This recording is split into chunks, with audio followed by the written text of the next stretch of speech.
नमस्कार, मैं ज्योतिष शास्त्री रमेश चौबे उपस्थित हूँ आपके समक्ष वृषभ लग्न के कुंडली में कारक और अकारक ग्रहों की चर्चा को लेकर के। इसके पहले मैंने मेष लग्न पे जो वीडियो बनाया था वो मैंने बोर्ड के माध्यम से नहीं बताया था और वो कहीं ना कहीं मुझे उस वीडियो में तसल्ली नहीं हुई है, क्योंकि उसमें बहुत सारे ऐसे लोग हैं जो समझ नहीं पाएंगे। तो मुझे ऐसा लगा कि मैं बोर्ड के माध्यम से आपको समझाऊं। और मेष लगन के जो व्यक्ति हैं वो यदि देखेंगे तो निस्संदेह उनको शिकायत होगी इस बात के लिए। तो मैं अगली बार जब लग्न में ग्रहों का जब प्रभाव बताऊंगा कि कौन से लग्न में कौन से ग्रह का क्या प्रभाव है, यदि वो ग्रह लग्न में बैठे द्वितीय में बैठे तो कैसा फल देंगे, तो उस समय मैं मेष लग्न के कुंडली पे विशेष चर्चा इस बात की कर दूंगा। तो आइए आज हम अपने विषय को आगे बढ़ाते हुए और वृषभ लग्न में कौन कौन से ग्रह कारक हैं ये चर्चा करते हैं और कौन कौन से ग्रह जो हैं वो मारक हैं। सबसे पहले यहाँ पे हम बात करेंगे कि वृषभ लग्न यानी कि इस लग्न में कौन से ग्रह अच्छा फल देंगे, और साथ ही हम चर्चा करेंगे कि आपके इष्ट देव कौन हैं, ये आप कैसे जाने अपने कुंडली देख करके। तो सबसे हम पहले बात करेंगे कि वृषभ लग्न। वृषभ लग्न में सबसे पहले मैं आपको बता दूं कि यहाँ मैंने जो ये लिस्ट बना रखा है, जो 2 नंबर है वृषभ लग्न उसके स्वामी शुक्र, 3 नंबर जहाँ लिखा है वो मिथुन राशि है उसके स्वामी बुध होते हैं, 4 नंबर कर्क के स्वामी चंद्रमा, 5 सिंह के राशि सूर्य और 6 कन्या राशि के स्वामी बुध होते हैं, 7 नंबर तुला के शुक्र होते हैं, 8 नंबर वृश्चिक के मंगल होते हैं, 9 नंबर धनु के बृहस्पति होते हैं, 10 नंबर मकर के शनिदेव होते हैं और 11 नंबर कुंभ के शनिदेव होते हैं, 12 नंबर मीन राशि के बृहस्पति देव होते हैं और 1 नंबर मेष के मंगलदेव होते हैं। तो यहाँ मैंने क्रम से जहाँ पे 2 लिखा है यदि आपके कुंडली में, यहाँ पे 2 तो समझिए वो आपके वृषभ लग्न की कुंडली है, उस हिसाब से आप आगे बढ़ते जाइए। 2 3 4 5 6 7 8 9 10 11 12 और 1। फिर मैंने यहाँ पे मित्र और शत्रु ग्रहों का एक तालिका बना रखा है जिसमें 2 वर्ग में हम जो है वो बांट देते हैं। कैसा? तो एक देव वर्ग और एक दानव वर्ग। जो सूर्य चंद्रमा और मंगल और जो गुरु हैं ये देव वर्ग में आते हैं। शुक्र जो दैत्य गुरु शुक्लाचार्य हैं, दैत्यों के गुरु हैं, शनि देव हैं, राहु देव और केतु देव हैं, ये दानव वर्ग में आते हैं। और यहाँ जो बुध जो है वो सूर्य के साथ उनकी मित्रता मानी गई है और बाकी इन सबके साथ उनकी मित्रता मानी गई है। बाकी चंद्रमा के साथ, मंगल के साथ और देवगुरु बृहस्पति के साथ इनकी नैसर्गिक शत्रुता है। तो ये उनका शत्रु और मित्र का मैंने एक आपको छोटा सा यहाँ पे बता रखा है। चूंकि सूर्य राजा हैं और बुध जो हैं उनको कुमार माना गया है, तो राजा का कुमार से कैसी शत्रुता, तो इसीलिए उनको यहाँ पे सूर्य से मित्रता मैंने दिखाया है आपको। अब सबसे मैं पहले आपको बात करता हूं कि यहाँ पे शुक्र जो लगन के स्वामी बनते हैं वृषभ लगन में, शुक्र जो है लग्नेश जो है उनके यहाँ पे 2 राशि हैं, एक 7 नंबर की राशि जो छठे भाव में है और एक लग्न में है। तो लग्न में राशि होने की वजह से ये जो पूरे कुंडली का जो नायक है या पूरे जो राज्य का जो राजा है वो कौन है? तो शुक्रदेव ही हैं। तो निस्संदेह शुक्रदेव इस कुंडली में जो है वो योग कारक में आते हैं। उसके बाद में यहाँ कुंडली में द्वितीय भाव में बुध देव की राशि पड़ती है जो लग्नेश के मित्र हैं, जो लग्नेश के मित्र हैं, क्योंकि मैंने दिखाया आपको क्या कि शुक्र जो है वो बुध से उनकी मित्रता है। यहाँ पे जितने भी ग्रह हैं इन सबसे बुध की मित्रता है, सिर्फ यहाँ पे एक सूर्य से मित्रता है, तो आप वहाँ पे देख सकते हैं। तो चूंकि लग्नेश का द्वितीय भाव में जो है वो मित्र राशि है इस कारण से, और एक उनका पंचम यानी कि त्रिकोण में भी राशि है, उसके वजह से यहाँ बुध जो है जो वो यहाँ पे कारक हो जाते हैं, क्योंकि उनके पास जो है एक कुटुंब का भाव, धन का भाव, पैतृक संपत्ति का भाव जो है वो बुध देव के पास है, और एक उनका जो पंचम भाव में उनकी राशि पड़ती है वो बुद्धि का, विद्या का, ज्ञान का, संतान का, ये उनके पास 2 अच्छे डिपार्टमेंट शुक्रदेव ने उनको दे रखा है, 2 अच्छे उनको भाव दे रखा है। तो इस कुंडली में वो भी क्या होते हैं कि कारक बन जाते हैं।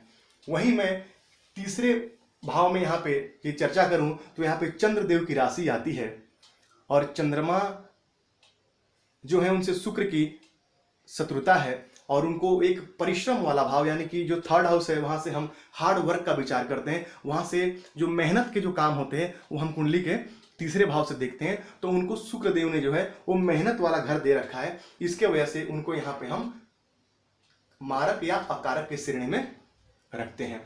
वहीं कुंडली के चौथे भाव में यहाँ सिंह राशि पड़ती है, और मैंने बताया आपको सिंह राशि के स्वामी जो है सूर्यदेव होते हैं।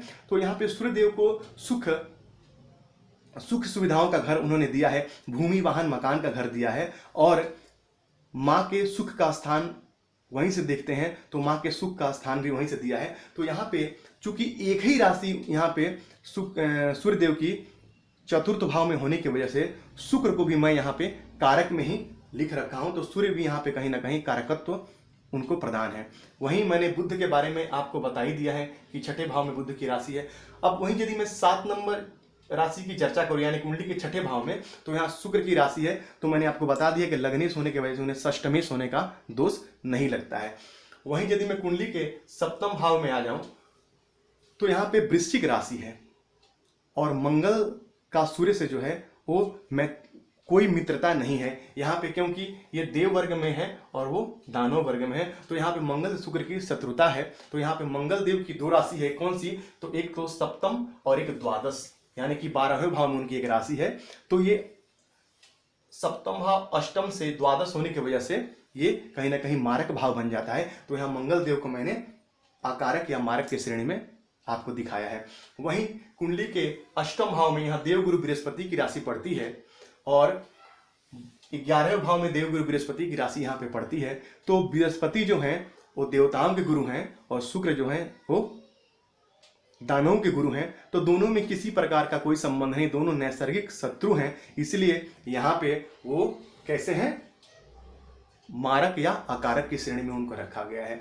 अब इस कुंडली की मैं जब बात करूं तो यहाँ पे कुंडली में 9वां भाव यानी कि भाग्य स्थान का, धर्म का भाव, और कुंडली में 10वां भाव जो कर्म का भाव है, इन दोनों को शनि देव की राशि इन दोनों भाव में आती है 9 और 10 में। तो 9वें और 10वें भाव के वजह से शनि देव यहाँ पे अति विशिष्ट कारक हो जाते हैं। शनि देव इस कुंडली में यदि अच्छे भाव में बैठे तो समझ लीजिए कि सारे कुंडली का जो चाबी है वो शनि देव की हाथ में है। और शनि देव यदि इस कुंडली में 6, 8 और 12 में नहीं बैठे हैं तो समझ लीजिए इस कुंडली को चलाने के लिए और किसी ग्रह की आवश्यकता नहीं है, अकेले शनिदेव इस कुंडली का पूरा भार वहन कर सकते हैं। तो शनिदेव इस कुंडली में जो है वो कारक हैं, योग कारक हैं, और अति योग कारक हैं। यहाँ पे वो अति विशिष्ट योग कारक उनको यहाँ पे मैं कहूंगा, तो ये भी कोई गलत नहीं होगा। वहीं मैंने आपको बता दिया कि 12वें भाव में, क्षमा कीजिए, एकादश भाव में देवगुरु बृहस्पति की राशि होने की वजह से, चूंकि ये छठे से छठा है, 1, 2, 3, 4, 5, 6, तो उसको भी हम यहाँ पे रोग भाव ही हैं, अकारक ही मानते हैं। तो बृहस्पति देव का मैंने आपको बताया कि हमने उनको अकारक की श्रेणी में यहाँ रखा है। 12वें भाव में मैंने बताया कि मंगल की राशि होने की वजह से मंगल को भी शुक्र के जो तात्कालिक जो नैसर्गिक शत्रु होने की वजह से क्या है कि हमने मंगल को यहाँ पे अकारक में रखा हुआ है। अब आप यहाँ पे मैं आपको बता दूं कि कैसे आप अपने कुंडली को देख करके और ये पता कर सकते हैं कि आपके कुंडली में आपके इष्ट देव कहां से आप विचार करें। तो कुंडली के पंचम भाव में जो राशि पड़ती है, अब मैं आपको बता दूं, चाहे यहाँ पे कोई भी ग्रह बैठे उससे आपको कोई मतलब नहीं है। आप सीधा अपने कुंडली के पंचम भाव को देखिए, जब यहां से जोड़ेंगे तो 1, 2, 3, 4, 5 ये आपका पंचम भाव पड़ेगा। तो पंचम भाव से ही हम क्या करते हैं, तो इष्ट देव का विचार करते हैं। अब मान लीजिए कि यहाँ 6 नंबर की राशि है, तो वृषभ लगन के लिए जो है यहाँ के स्वामी बनते हैं बुध देव, और बुध देव के जो देवता हैं वो गणेश भगवान हैं। तो आपको गणेश भगवान की आराधना ज्यादा से ज्यादा करनी चाहिए। आप जितना ही गणेश भगवान की आराधना करेंगे उतना ही आपके लिए श्रेष्ठ रहेगा। यहाँ पे गणेश भगवान जो है वो आपको सब कुछ देने वाले हैं, सब कुछ प्रदान करने वाले हैं। तो यहाँ पे नित्य ओम गंग गणपतये नमः मंत्र का जाप कर सकते हैं, और गणेश भगवान को दुर्वा चढ़ा सकते हैं।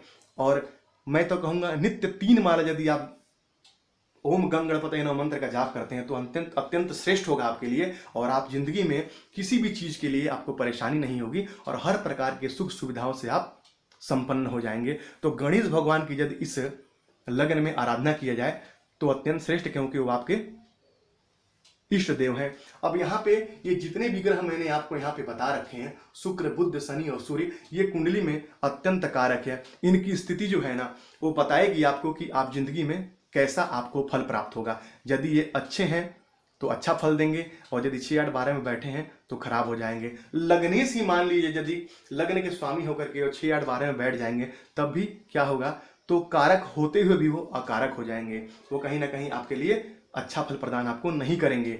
ये कोई भी ग्रह जो है, जो मैंने यहाँ पे बता रखा है कारक में, वो कोई भी यदि कुंडली में जाकर के नीच राशि में बैठ गए या जाकर के 6, 8, 12 में बैठ गए, तो वो अपना फल देने में असमर्थ हो जाएंगे। तो ऐसी स्थिति में जो है आपको उनका उपाय करना चाहिए। मैं जब ग्रहों की प्लेसमेंट बताऊंगा अलग अलग भाव में, अलग अलग लग्नों में, अलग अलग ग्रहों की, तब मैं आपको उसके साथ उपाय भी बताते चलूंगा, और वहां मैं आपको रत्न के बारे में भी सजेशन दूंगा कि आप कैसे, किस स्थिति में उस ग्रह का रत्न आप धारण कर सकते हैं। तो ये छोटी सी एक जानकारी मैंने आपको दी, मुझे यकीन है कि आपको पसंद आया होगा। यदि आपको पसंद आया है तो आप मेरे चैनल को सब्सक्राइब कीजिए, लाइक कीजिए, और आप यदि मुझसे कुछ पूछना चाहते हैं तो कमेंट बॉक्स में आके पूछिए, मैं निस्संदेह आपके सवालों का जवाब दूंगा। तो आपका दिन मंगल में हो, इसी मंगल कामना के साथ आज के लिए इतना ही। नमस्कार।